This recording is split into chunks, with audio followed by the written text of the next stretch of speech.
Welcome dito sa The Sun Tarot. Ang reading nito ay for collective for anyone who can resonate sa reading nito. This is a general and a collective reading your energy at this time.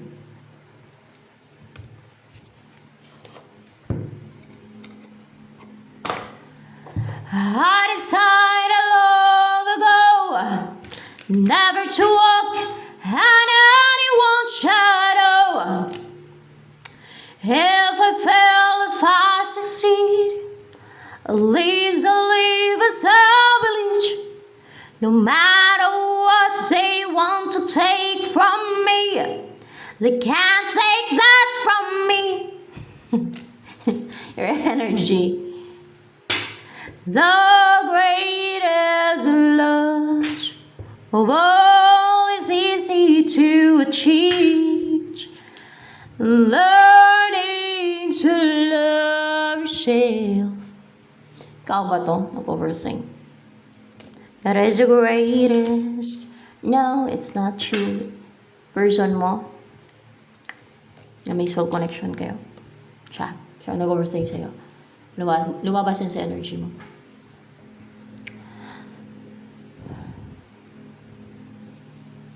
Ikaw to. Ikaw na yan. Hindi, person mo pa rin. Sa pa rin. Energy niya lumabas dyan. Sa energy mo. Ng person. Yung person mo ang lumabas dyan. Oh. Na nag-overthink yung person mo. Oh. Isip siya ng isip sa'yo. Parang hindi mapakali. Natuturete yung isip niya. Kaisip sa'yo. Gusto niya makarecover na. Mamuhay na ng, alam mo yung tahimik yung isipan niya. Yung makatulog na siya na mahimbing. Yung hindi na nababalisa, yung hindi na na-stress yung utak niya, hindi na siya pagod na pagod yung isip niya, pamroblema, kaisip, gano'n. Na, ano yun, magkaroon ng balance agad sa inyo. Kaya, at gusto niyang ibigay sa iyo yung cup of love, no? Oo, gusto niya nang magkaroon ng balance sa inyo para matahimik na yung isip niya. Yan. Unang lumabas pa lang ng mga cards ay energy na agad ng person mo. Na mayroong soul connection kayong dalawa. Ayan.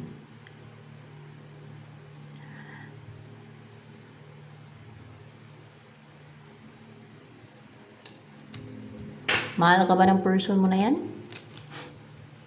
Oo, mahal ka niya. Kaya seryoso siya sa'yo at magkukumit siya. Willing siya magkumit o pwedeng loyal na ba sa'yo yan ngayon? Oo, loyal na yan sa'yo ngayon. Loyal na siya ngayon.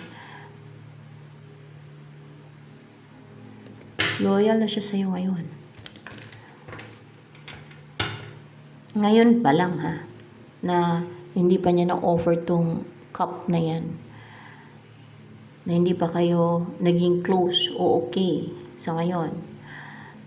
Kasi nag-overthink na to dahil sa, siguro, may ups and down o may problem or pwedeng break yung ngayon or hindi okay yung connection nyo. Kaya na-overthink yan. Gusto niya matahimik na isipan niya. Kaya gusto niya ibigay itong cup of love sa'yo. At bala kang puntahan kasi may pagta-travel eh. Gusto niya mag-travel pati. Yeah. Passionate, excited siya mag-travel. Sino bang guide dito? Is Jesus Christ? Hindi. Angels ba nag-guide dito ngayon? Hindi. God ba nag-guide dito ngayon? God. Oh. God mismo ang nag-guide dito ngayon. Kala ko si Jesus Christ o angel. God.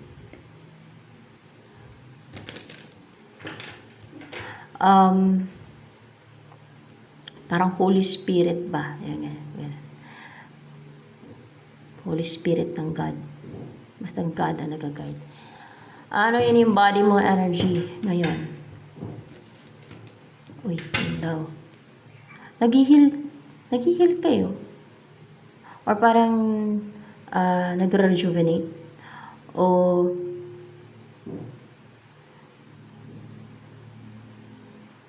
mahilig ka magtanim-tanim sa ngayon? Gusto mong kumonek sa nature or mas nafe-feel mo na you're fulfilled. You're happy. Pag nagtanim-tanim ka, pag merong mga animals sa paligid mo, kasi may rabbit dito, yan. Parang refreshed. Kahit ang init ng panahon ngayon. Grabe init, guys. Kailangan talaga mag-aircon, grabe.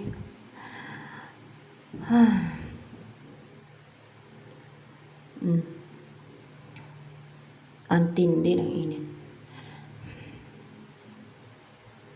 Para nadudyon ka sa nature, sa flowers, sa soil, sa plants, sa animals, small animals like rabbit or pwedeng puppies,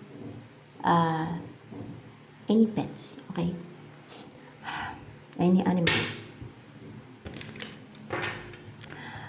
Ano yung feeling sa'yo?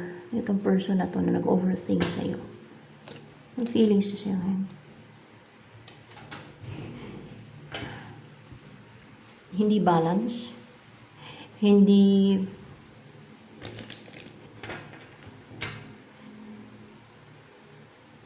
balance. Ano pa ang feelings yan sa'yo ngayon? Kasi nag-overthink ka siya, parang problematic pa. Ano pa?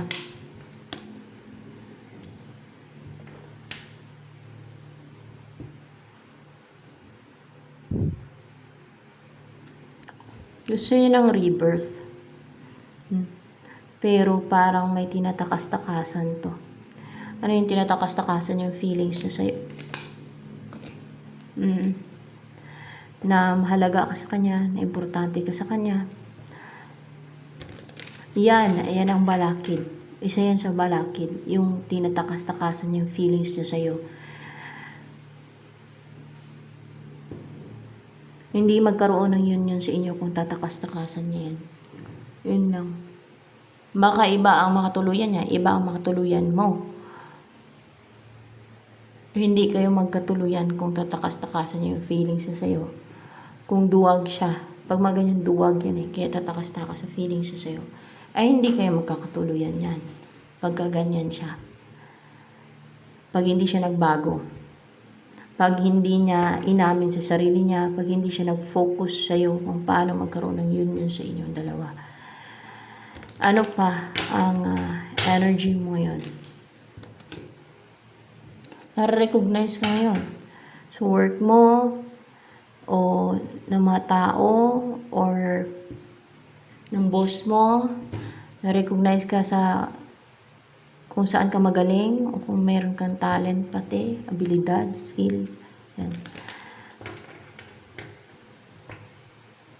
Anong iniisip ngayon itong person na to na nag-overthink sa'yo? Na gusto ka niyang puntahan.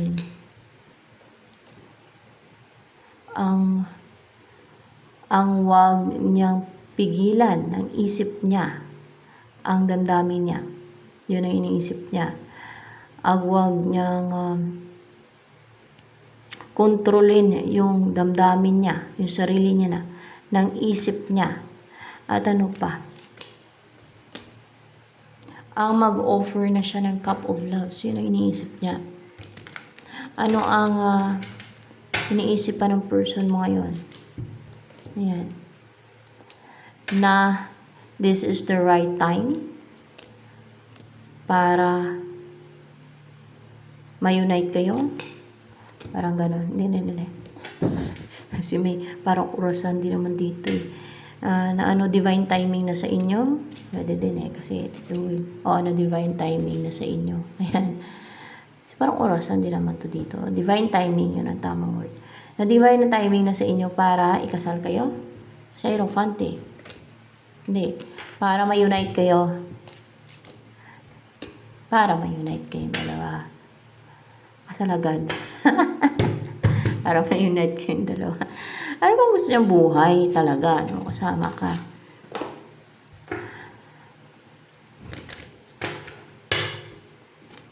Tingnan natin. Tower. Yung parang katulad sa Rapunzel. Ayun na. Kung napanood niyo yung sa Rapunzel. Pero mahaba yung buhok ni Rapunzel. Ayun, oh. May buhok ko. Na manirahan ko yung sa place na tago. Kung napanood niyo yung sa movie na Rapunzel, kay tinago man yung si Rapunzel sa sa tower, sa taas ng tower. At yung lugar na yon, walang gaanong nakakatuntun sa lugar na yon. Kung saan yung tower na yan. Nilagyan ng witch kay Rapunzel. Yung ganon. Bakit? Bakit ang gusto ng person mo ay sa tagong lugar kayo titira? Para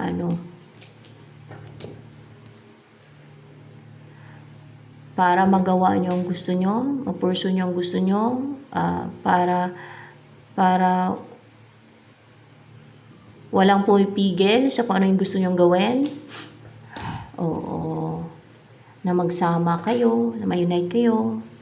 Kasi siguro ang tingin niya may mga pumipigil, may mga balakid, may mga gustong paghiwalayin kayong dalawa, o kung kayo na ngayon, or kung wala pa, ay ang gusto nila ay hindi kayo magkatuluyan, or else kung break kayo ngayon o hiwalay, ay ang gusto ng iba ay huwag kayong magkabalikan, mga ganon. Pero kung kayo pa rin ay huwag kayong magkatuluyan, no? Ganun.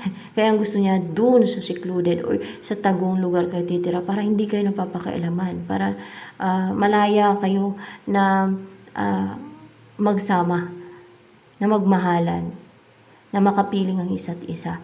Ay, ayun. Gaano ka ba kamahal ng person mo?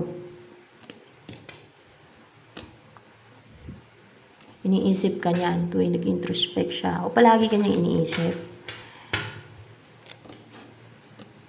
Palagi ka niyang iniisip. Ayan.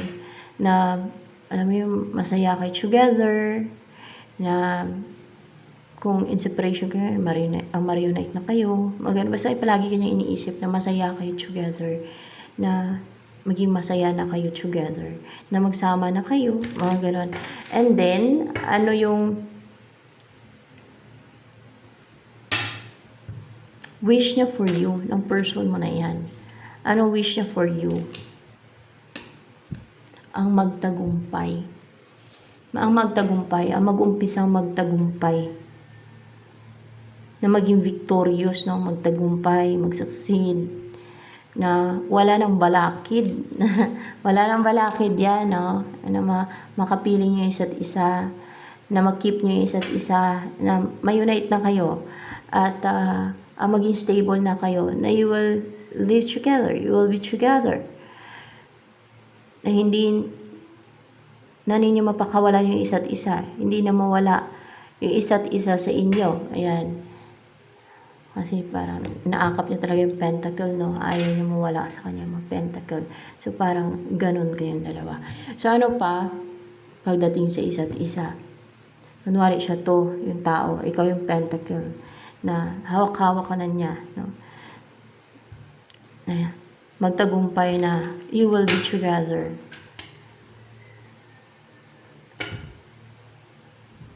Gusto niya sa inyo ay ang magsama kayo. Para ba naging possessive siya, na mapasakan niya ka. Yan. Yan ang gusto niya. Ang mapasakan niya ka. Ang magkatuluyan kayong dalawa. And then, madami bang na-attract sa'yo? Madami ba? Hindi. Pero may mga taong na-attract sa'yo? Meron. Interesado sa'yo. Ayan, meron. Ano yung hinihiling ng person mo na mangyari sa inyo? Ano ba yun? Wait lang. Yung mawala na yung baggage, negativities, problema, any baggage, resentment, or negativities from others na sinent nila sa inyo para maging mabigat yung situation nyo, na mabigatan kayo, mahirapan kayo na magkabalikan. Yun, ma-release na yung baggage at ang magkabalikan na kayo. Ang mawala na yung pain, no? At ang magkabalikan kayo kasi in reverse na tong Three of Swords kung hiwalay kayo ngayon. Pero kung hindi kayo hiwalay na you're still in a relationship na on and off, ay na parang may problema lang sa relationship ninyo, ay mawala na yung nasasaktan kayo. Yung gano'n, na hindi na kayo nasasaktan. Wala na yung mga problema sa inyong relationship. Mga gano'n ba? So, ano naman ang gusto niyang buhay kasama ka, ni person mo na yan? House. Oh, see? Talaga ang gusto niya parang yung sa nature, yung malapit kayo sa nature, yung tago, yung lugar na papaikutan kayo ng mga puno ng kahoy, na you live stable, secured sa bahay na yan, at palalim ng palalim yung pagmamahalan ninyo. Titira kayo sa ipatayo ninyong bahay, o kung may bahay na siya, doon na kayo titira, no? Kung meron na nakahandang bahay para sa inyo. Meron na ba siya nakahandang bahay para tirahan ninyo? Meron na ba? Meron na. Ay, kasi mukhang wealthy siya. Meron siyang properties o property. Ayan. Baka trabahuan niya talaga yan para makapundar siya ng bahay sa ganyang place, no? Malawak siguro yan, lalo kung tago na lugar, baka private island, charot. Private island talaga. Tago na lugar, baka napakalawak ng lugar na yan. O kaya tago at siya yung may-ari. Or else ay basta tago na lugar. Madami namang places. Kahit dito sa Pilipinas, madaming places dito na tago. Like sa mga bundok na, no? Kagaya dun sa Dumaguete. Tago na tago dun yung sa lugar ng asawa ko. Yung kinalakihan niya talaga na lugar. Tago na tago siya, guys. Layo-layo yung bahay. Talaga may katahimikan ka. May peace of mind kapag gano'n nga naman. At walang nambabantay ng galaw mo. You can do whatever you want na walang nagmamatsyag sa'yo, na walang crazy people na nambabantay ng buhay mo, na gusto mang-control sa buhay mo, sa galaw mo, sa gagawin mo. Kasi walang ganong kapitbahay eh. Walang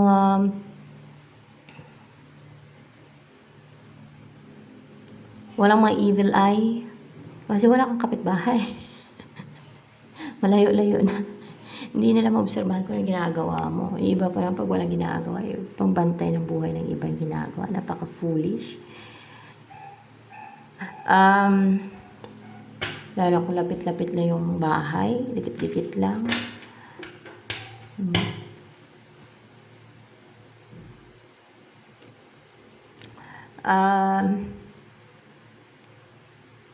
Ano yung gusto sabihin sa'yo ng person mo na yan?